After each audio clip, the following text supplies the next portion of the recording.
Hai semuanya, Sobat Ngulik dimanapun kalian berada. Bagaimana kabar Sobat Ngulik semua? Semoga dalam keadaan sehat dan masih semangat menjalani aktivitas ya. Kembali lagi dengan Ngopi Podcast, ngobrol penuh inspirasi. Bersama aku, Yusuf Fermanazaki, mahasiswa Manajemen 59 IPB University. Di episode kali ini kita bakalan bongkar fakta, berbagi fakta, dan pastinya ngobrol penuh inspirasi mengenai pengembangan karir karyawan tingkat atas. Menarik banget kan? Oke. Seperti nama podcast kita yaitu Ngopi alias ngobrol penuh inspirasi. Tentunya bakal ada seseorang nih yang menginspirasi buat sobat ngulik semua. Penasaran nggak siapa tamunya? Daripada nunggu lama-lama, yuk langsung aja kita spill tamunya yaitu beliau yang bernama Bapak Heri Bukhori selaku manajer area Busans Auto Finance. Oke, mungkin biar meningkat waktu aja ya Pak ya Iya, langsung aja. boleh, Jadi boleh. sebelumnya Assalamualaikum warahmatullahi wabarakatuh. Jadi teman-teman, kali ini kita dari kelompok podcast MSDM Paralel 2 dan kebetulan alhamdulillah kali ini narasumber kita yang super keren ini sudah datang, Pak.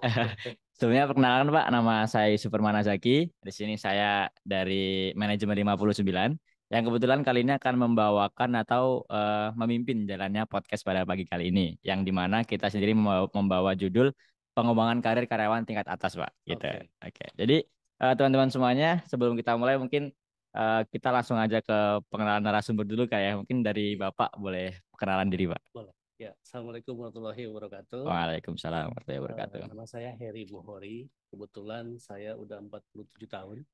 Dikasih kesempatan sama Allah masih Alhamdulillah, napas. alhamdulillah. Ya, saya tinggal di Dramaga. Kemudian saya bekerja di perusahaan swasta. Oh iya, Ya, iya, iya. kebetulan di bidang financing. Bidang Ya, financing. financing. Iya. Itu apa? Udah 20 tahun. Udah 20 tahun ya, Pak ya? Oh, berarti mulai sekitar 27 lah, Pak ya? Saya 2003. Oh, 2003. 2003 masuk 2003. perusahaan. Oh, saya Ya, belum lahir di belum 2003. lahir ya. Bapak udah mulai karir ya, Pak ya, Iya, 2003. betul. Oh, luar biasa sekali. Kabar gimana, Pak? Alhamdulillah. Alhamdulillah sehat. Alhamdulillah sehat. Tadi berarti dari rumah lumayan pagi, Pak ya. Oh, Terus, dekat sini.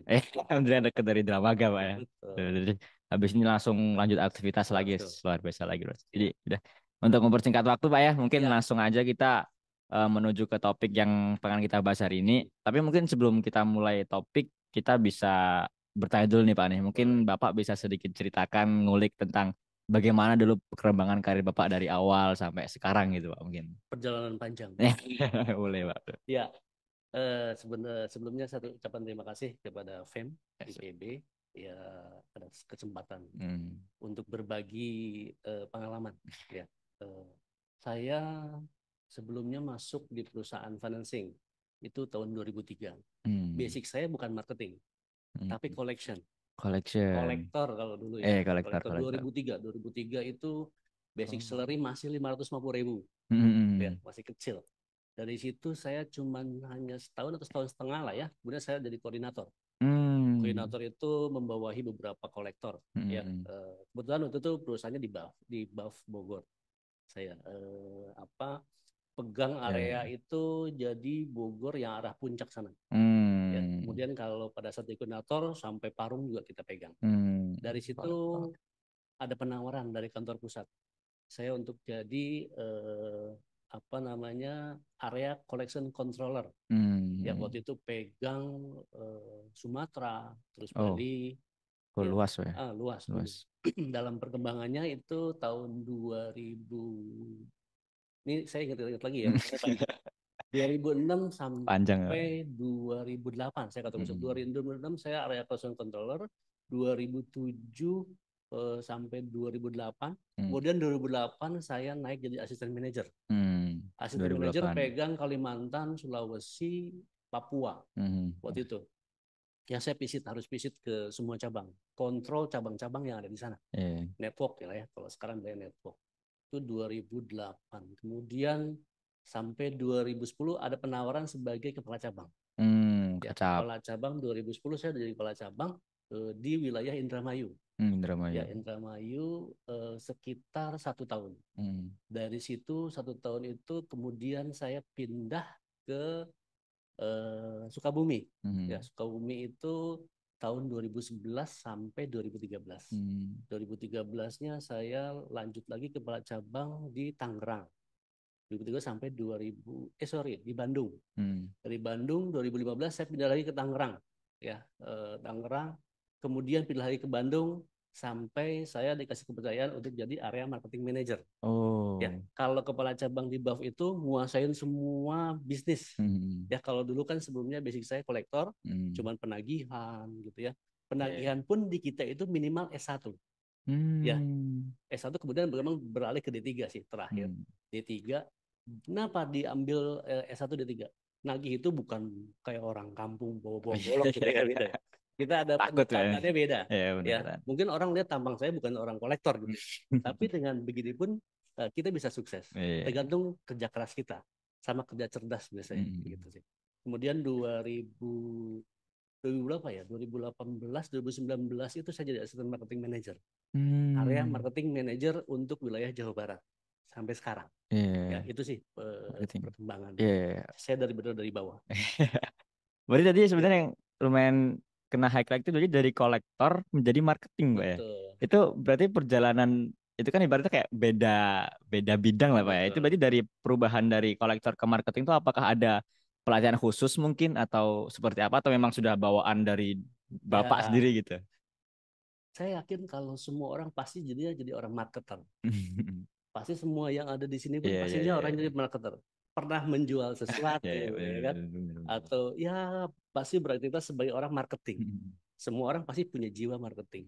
Kalau saya basicnya emang senangnya di marketing. Waktu pertama ngelamar kerja pun sebagai surveyor. Tapi pada saat adanya kolektor ya kita jalanin. Tapi ternyata ada cara. Di situ pun kita bisa jual motor juga gitu ya. Kalau saya kan di pembiayaan motor ya, roda 2. Jadi itu akan terbentuk dengan sendirinya. Ya. Pada saat nanti karir dan sebagainya, kita kan ada namanya di perusahaan saya itu selalu ada training. Ya, untuk mencapai sesuatu itu job desk satu dipegang itu ada job desk yang harus kita kuasain dengan training. Ya, kita ada LND-nya. Learn and development-nya kita punya. Ya, ini semua dididik semua untuk bisa jadi leader-leader gitu. Jadi memang tapi basic saya memang sebelumnya juga pernah di jualan rumah. Tahu kalau Bukit Sentul sekarang ya. Saya pernah di situ. Properti berarti Pak ya, jualan rumah. Berarti memang ada program terkhusus sendiri apa untuk mengembangkan minat di situ gitu Pak ya. Berarti ya nggak terlalu kaget juga Pak ketika masuk ke dunia marketing dan nggak inilah. Kita pasti punya jiwa marketing. Dan terbukti sampai sekarang juga bagus lah ya. Alhamdulillah gitu Pak ya. Baik. Tapi kalau dari Bapak sendiri berarti dari awal ini nggak pernah berpindah-pindah perusahaan ya Pak, selalu stay pada satu ini. Enggak, ya saya satu ini.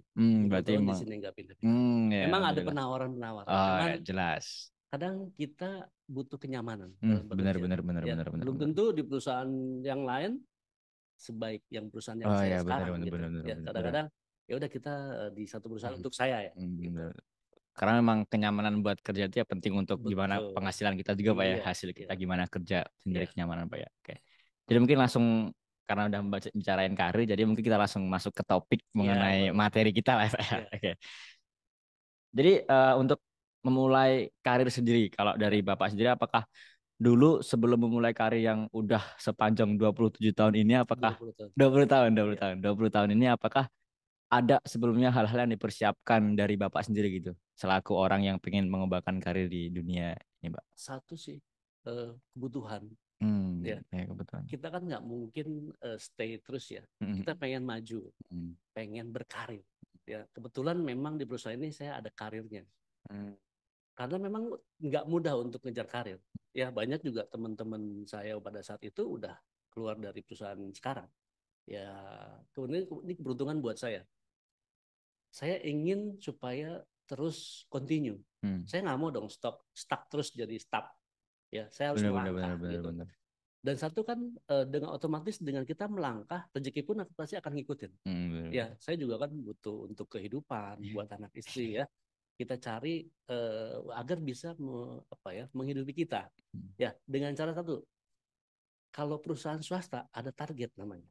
Ya, ada KPI-nya, ya, Key Performance Indicator. Itu yang harus kita kejar. Contoh kalau kolektor, saya harus ngejar sisa overdue berapa, tunggakan berapa sisanya supaya saya bisa capai target.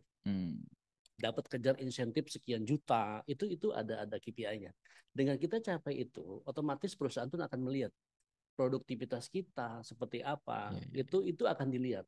Jadi pada saat nanti ada lowongan untuk karir ke jenjang berikutnya, perusahaan akan cari orang-orang yang berprestasi dulu untuk bisa diangkat gitu. Dan itu tergantung dari kita mau tidak gitu.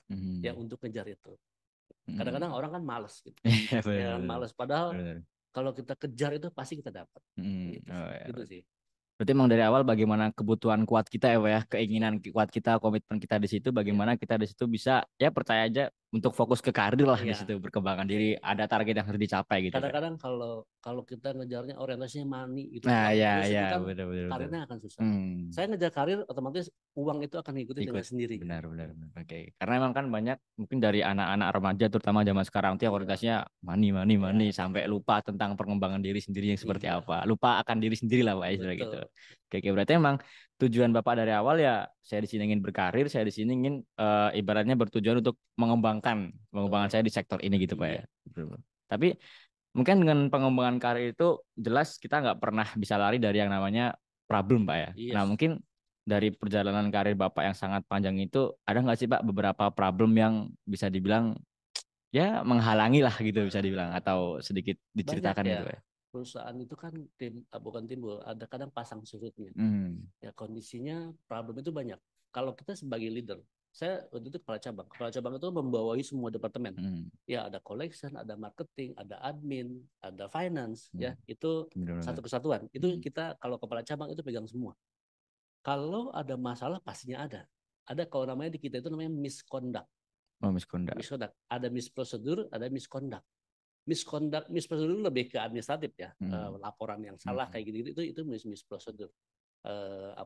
Nah yang bahaya itu misconduct. Misconduct itu karyawan kita fraud, nyuri uang dengan cara punya caranya dengan luar biasa lah dia cari uangnya, nyuri uangnya. Ya contoh kolektor misalkan uangnya tidak di-store ke kasir, ya tapi dimakan. Kalau enggak surveyor proses surveinya enggak benar, dia fiktif datanya, ya padahal motornya diambil dijual sama dia. Itu hal-hal yang simpel, tapi itu akan menjadi beban buat kita. Benar. Kalau kita sukses untuk bisa membenahi itu nilai plus buat kita. Tapi kalau kita gagal pun nanti juga negatif buat kita. Ya, itu yang jadi problemnya banyak. Di semua departemen selalu ada fraud. Ya, kasir bahkan manipulasi, uang itu dimakan dan sebagainya. Itu hal-hal di semua departemen pasti ada. Ini yang tapi gimana caranya kita menganalisa, kita cara membentenginya pada kejadian itu bisa nggak kita bentengin supaya nggak terjadi lagi? Ya mitigasinya seperti apa? Itu yang harus kita pikirkan. Gitu. Banyak apalagi ketika Bapak ibaratnya menjadi manajer area gitu Pak ya. Berarti kan banyak banget hal-hal yang harus Bapak amati lah gitu. Kalau sekarang posisi sekarang itu banyak. Tapi kalau sekarang memang jadi lebih fokus. Tugas saya itu mencari aplikasi sebanyak-banyaknya. Saya itu kan roda dua, namanya ada financing, ada dealer. Ya, ini saya kasih gambaran dulu. Ada dealer yang jual motor. Kita ada ATPM namanya Yamaha. Saya Yamaha kebetulan. Nah, ada dealer-dealernya. Yamaha itu ngasih motor ke dealer. Nah, gimana caranya financing ini ngambil aplikasi yang ada di dealer? Ini saingannya kan banyak. Ada beberapa financing yang kita harus sama-sama fight, ya, untuk dapat aplikasi sebanyak-banyaknya. Itu juga problem. Kalau kita tidak bisa menguasai, kita tidak bisa mencari incoming, itu bahaya buat perusahaan kita. Karena tumbuhnya perusahaan itu dengan banyaknya incoming dan approval. Jadinya booking, ada go live, ada jadi customer itu udah jadi milik kita. Yang jadinya calon debitur jadi debitur kita. Itu yang gimana caranya kita untuk bisa ngambil itu, dan itu menjadi suatu tantangan buat kita. Karena banyak serangan-serangan dari biaya lain ya. Ada strategi-strategi khusus yang harus kita lakukan supaya apa? Supaya incoming aplikasi dari dealer itu tidak kemana-mana tapi ke kita. Nah, perjalanannya problemnya banyak. Ada misalkan anak buah kita atau dari CMO kita, surveyor kita itu tidak responsif, atau ada tadi manipulasi data atau kerjasama dengan oknum-oknum mafia, ya motor-motor tidak disurvei tapi datanya fiktif tapi motornya nggak ada. Itu banyak terjadi. Ya, itu yang menyebabkan kerugian kita besar. Ya, jadi bagaimana dari bisa dibilang data palsu lah ya Pak ya. Yes. Banyak sekali fiktif data-data fiktif yang dimana ya kita nerima laporannya seperti ini, tapi kok kenapa yang masuk bukan seperti ini gitu Pak ya. Nah, tapi biasanya kalau hal-hal semacam itu apakah membutuhkan waktu lama Pak untuk menyadari hal tersebut gitu Pak? Kalau saya itu kan kalau dari area marketing manager tuh ada namanya kepala cabangnya lah ya. Kalau saya ada kepala cabang, ada koordinator. Kalau ini bentengnya kuat, secara kontrolnya kuat, itu kalau kontrolnya mereka kuat, itu mereka bisa deteksi lebih awal. Ya, memang sih pasti akan ada kejadian dulu. Kita tuh ada namanya random checking. Ya, kalau pada saat ini cek nih, ini aplikasi nggak baik. Oh, tiba-tiba gitu ya. Kita cek, oh ini kayaknya nggak bagus deh. Langsung kita random. Bener nggak ini? Proses surveinya dan sebagainya. Itu yang kita lakukan. Tapi kalau kontrolnya tidak baik, itu akan jebolnya lebih besar. Contoh ya, kita itu namanya CMO tuh Credit Marketing Officer. Credit Marketing Officer itu untuk proses survei tadi. Iya. Nah, kalau dia surveinya motor-motor yang harganya di atas 30 juta, bayangkan kalau 10 saja, udah ketahuan ruginya kita. Sampai 300 juta. Benar. Tapi kalau banyak yang melakukan misconduct itu akan efeknya besar buat kerugian perusahaan kita. Benar. Jadi memang untuk menyadari hal tersebut perlu beberapa kali random checking Pak ya. Kayak tiba-tiba nih saya cek nih gitu. Kok ada data yang salah dan segala macam. Ya benar. Karena kan teknologi banyak ya. Benar. Kita bisa scan KTP di handphone dengan lalu aktif ke Disduk Capil. Ini palsu atau tidak. Jangan salah, elektronik pun masih banyak yang palsu ya. Gitu. Temuannya banyak. Ya, masih banyak dimanipulasi KTP yang sekarang pun bisa terjadi. Benar. Ya benar sekali Pak. Jadi memang ya berturut dengan perkembangan teknologi juga Pak ya berarti ya. Iya. Dengan bagaimana teknologi berkembang juga di situ, bagaimana pintar-pintarnya manajer di situ juga memainkan permainan Pak ya. Karena kan pasti dari mafia tadi yang Bapak sebutkan juga pasti punya cara-cara baru setiap update terus caranya seperti apa gitu Pak ya. Sekarang itu lagi ramarak namanya mafia ekspor. Mafia ekspor. Kalau ekspornya beli cash sih nggak masalah. Tapi ekspornya itu yang bikin masalah buat kita itu sebagai lembaga pembiayaan itu kalau melalui proses leasing. Yang kerugian kita sangat besar. Itu ada manipulasi di situ. Ya mungkin ada kerjasama oknum-oknum, mungkin di kita atau di dealer, itu akan terjadi. Ya makanya saat ini kita tuh ada namanya SLIC. Dulu kan kalau itu BI checking, sekarang ada SLIC, sistem layanan informasi keuangan. Itu bisa didetek. Contoh saya misalkan dulu pegang kartu kredit nggak pernah dibayar, itu kebaca. Sistem kita pada saat kita cek order, namanya misalkan saya lihat KTP Mas Ucup ya, dicek ternyata Mas Ucup dicek di SLIC kita, oh dia punya tunggakan yang lama belum diberesin, itu langsung kita reject pasti. Ya, saat ini kita difasilitasi oleh SLIC dari OJK. Jadi ibaratnya kayak nggak bisa ngambil bagian ini kalau ada hal lain yang masih menjadi tanggungan gitu Pak ya. Karena takutnya ntar dari sini malah makin berantakan atau lari kita aja belum beres masa mau nambah lagi gitu Pak ya. Oh ya benar-benar. Jadi ibaratnya perkembangan teknologi juga selain membahayakan tapi juga sangat membantu Pak ya. Jadi SLIC tadi ya. Iya benar-benar ya benar sih. Sekarang soalnya lagi marak pinjol dan segala macam kayak itu bahaya banget sih emang apalagi ya. Dulu memang manual. Kita pakai kertas banyak, kertas banget lah ya, semuanya manual. Tapi sekarang semuanya udah pakai gadget. Survei pun semua sudah pakai gadget, scan dan sebagainya, foto apa segala macam udah sistem, semua systemized. Tidak ada yang manual lagi, semuanya sistem. Tersistemisasi lah Pak ya. Dan karena ada digital invoice-nya, gitu. Tagihan tuh nggak perlu dibawa, tapi ada digitalnya. Ya udah kita langsung bisa go live itu booking biar jadi customer kita. Itu semua udah digital. Oke. Ya berarti emang selain ini ya Pak, selain lebih enak juga efektif, kemudian biaya semakin turun juga dari situ ya Pak ya. Paperless lah ya. Paperless. Kemudian juga mungkin bisa dikurangi maupun diinovasikan ke beberapa hal yang lain gitu Pak ya. Mungkin. Tapi Pak mungkin kan ketika kita ingin membangun sebuah ibaratnya kejujuran dalam lingkungan pekerjaan, di samping itu kan kita juga harus membangun yang dimana lingkungan yang positif lah Pak ya di dalam dunia pekerjaan supaya mungkin karyawan kerjanya enak, customer juga enak buat datang ke kita. Nah, kalau dari Bapak sendiri nih, dari perusahaan Bapak gitu, bagaimana cara ataupun hal-hal yang paling efektif menurut Bapak dalam membangun lingkungan kerja yang positif gitu Pak? Ini saya bentuk dalam tim saya sendiri ya. Hmm. Sebelum kalau perusahaan sih udah kuat, dia Hmm. ada anti fraudnya, Hmm. ada auditnya, Betul, ada betul. L&D-nya. Itu semua selalu refresh dengan ngasih training, Hmm. ngasih apa banyak kita sekarang ada namanya Teams, Microsoft Teams. Hmm. Itu kita meeting tuh dengan mudah kita bisa akses. Hmm. Semua karyawan bisa kita akses. Jadi banyak reminder-reminder dari perusahaan kita. Kalau dari perusahaan, dari saya sendiri, kadang pendekatan secara individual, Personal Pak ya. personal ya, dan satu agamanya. Hmm. Kadang saya pakai agama, ya Hmm. pastinya mereka semua kan beragama, ya ini loh salah, ini yang benar gitu. Ya, Biar ya, mereka baik. merasakan bahwa kerja itu ibadah, Hmm. ibadah itu harus dilakukan dengan cara yang baik.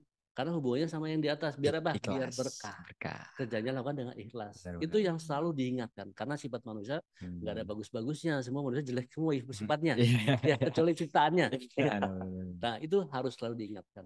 Mungkin Eh, itu.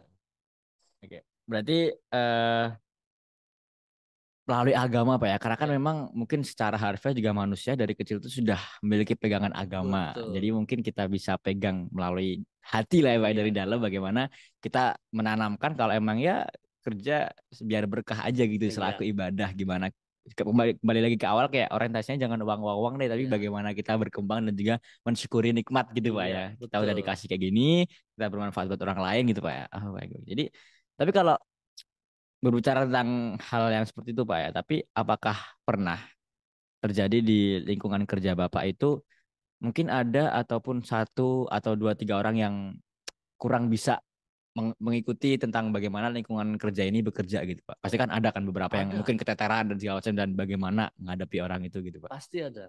Apalagi kondisi sekarang ya. Sekarang Hmm. itu zaman kita itu kan eh, mau di mau di apa zaman saya dulu Hmm. kita mau dilemparin buku, lemparin apa dulu ejingan kertas itu dilemparin ke Hmm. muka kita, digebrak meja biasa. Yeah. Tapi saat sekarang kondisi anak milenial itu nggak bisa. Hmm. Dia kalau dikerasin pastinya akan Iya, ada. ya pasti ngerasain Gen Z ya. sekarang ya Pak ya. Ya, kalau dulu kita santai aja. Ya, itu memang udah biasa. Iya, iya, Tapi iya. saat ini kita tidak bisa pendekatan secara yang apa Hmm. ya Hmm, hmm. wah nggak bisa keras Hmm. dengan gaya dulu. Bener, bener, Kita harus bener, bener, bener. pendekatannya itu tadi lebih menjadikan friend gitu, Bener, teman bener, gitu, bener. untuk bisa berdiskusi. Iya. Ya, kalau banyak yang nggak ngikutin bisa banyak. Hmm. Ada yang ngerti banyak gitu. Iya. Jadi kita lebih banyak training dan training kita ingetin terus Hmm. supaya apa? Supaya terus dia bisa berubah. Bener, bener, Gitu. bener, bener. Jadi kayak gimana cara kita ngadepin orang tuh beda-beda Pak ya. Iya, Terutama mungkin tadi bisa dibilang dari pendekatan personal dulu. Jadi kita iya, tahu nih orangnya kalau ada problem kita harus seperti apa gitu iya. Pak ya. Mungkin kan ada orang-orang yang seperti Gen Z sekarang yang nggak bisa Wah, dibentak, nggak yang bisa. harus dikasih tahu pelan-pelan gitu Pak Iya, ya. Jadi emang orang zaman sekarang ini memang bermacam-macam iya. Pak ya. Kayak sekarang, saya itu kan punya Kerawang. Kerawang itu Hmm. UMR terbesar se-Indonesia, ya Hmm. 5 juta lebih. Hmm. Ya, kadang-kadang meskipun dia udah besar secara UMR ya, tapi kadang kerjanya asal-asalan. Banyak yang Hmm. tidak bersyukur dengan hal Hmm. itu. Hmm. Hmm. Ya Hmm. padahal dia udah gede gajinya. Bener, bener, Ya bener. karena kita pastinya UMR, Iya, kita pasti, pasti, pasti. secara salary-nya. Gitu. Itu ya, tapi masih tetap banyak yang melakukan Hmm. kesalahan. Jadi ibaratnya walaupun walaupun salary-nya udah oke, tempatnya udah oke, kerjanya udah pas dengan skill dia, tapi masih ada kerja yang nggak salah-salah, yang Betul. seenak Yes. jidat lah istilahnya Pak ya, Iya. seenak dia gitu Pak ya. Iya. Baik, baik, baik, baik. Dan satu yang jadi kendala saat ini, banyak kejadian misconduct itu gara apa? Apa namanya? Judi. Jadi online. Yes. Oh, iya Itu benar. banyak yang misconduct itu seperti itu. Ya, Hmm. terus narkoba, Hmm. ya, dan gaya hidup. Tiga Iya. ini yang saya lihat kalau orang-orang karyawan kita yang melakukan misconduct itu larinya ke sana. Tiga ini Hmm. lebih ke sana. Jadi benar-benar buat ibaratnya ya kepuasan lah ya Pak, nggak ada Ya, puas-puasnya orang-orang iya, itu ya Pak ya udah dalam melakukan hal yang bisa dibilang tadi secara agama juga dilarang, ya, misconduct tadi iya. kebetulan penggunaannya pun juga hal-hal yang menimbulkan efek negatif lah Pak ya, Yes. bukan yang positif juga gitu Apa Pak ya. judi slot ya sekarang Iya, ya. Nah itu tolong slot jadi hindarin. slot. Oh iya Nah itu benar. permainan sistem. Iya, emang Ya. permainan apalagi itu uangnya larinya ke Iya. yes kemana kita nggak tahu ya Pak ya benar. Jadi mungkin tadi dari awal kayak perjalanan Bapak di awal mungkin sebelum Bapak mulai karir tuh ibaratnya orientasinya adalah kebutuhan, kemudian bagaimana Bapak ibaratnya mengatur mindset kayak ini demi pengembangan karir saya, kemudian tadi juga Bapak menyebutkan loyalitas terhadap perusahaan seperti apa, kita bekerja itu untuk keberkahan, mungkin apalagi tadi Bapak juga sempat menyinggung kalau Gen Z sekarang tuh nggak bisa dibentak lah ya Iya. dikit-dikit kayak mungkin ya bisa dibilang mental dan segala macam gitu Pak ya. Iya. Nah mungkin selanjutnya nih Pak, karena kan kebetulan kita di sini satu kelompok juga mahasiswa semua dan masih semester 3 gitu Iya. kan. Mungkin adalah Pak bagi kita ini bagaimana kita bisa melihat ke depannya apalagi tentang tips and trick gitu Pak dari Bapak sendiri yang udah berkarir lumayan lama di dunia ini Pak di dunia karir Iya. gitu. Kalau ya beda zamannya dulu saya sama sekarang. Emang jauh, tapi gimana pun caranya, saya ingin coba bisa seperti ikutin gayanya sekarang. Tapi dengan yang baik, dengan positif.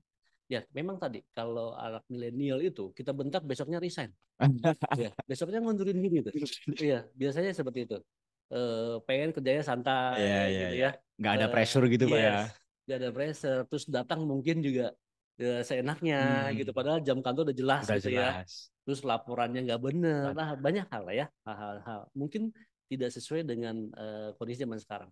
Nah, untuk saat ini ya, untuk anak-anak milenial, saya pikir sukses itu kan butuh proses. Benar benar. Benar benar Butuh banget. proses, butuh pengorbanan, butuh kerja keras, butuh kerja cerdas.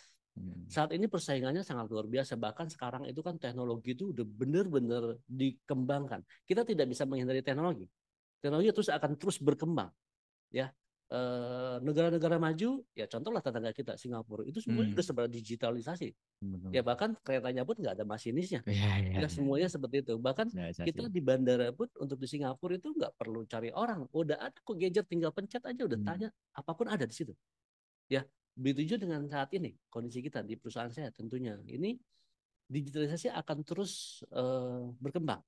Dan orang-orang milenial sekarang itu banyak cerdas-cerdas dalam apa contoh lah anak saya itu kan lebih cerdas untuk masalah teknologi daripada Iya. saya. Saya ya itu Lebih ngerti. memang ya karena beda ya. Ya jadi Beda generasi.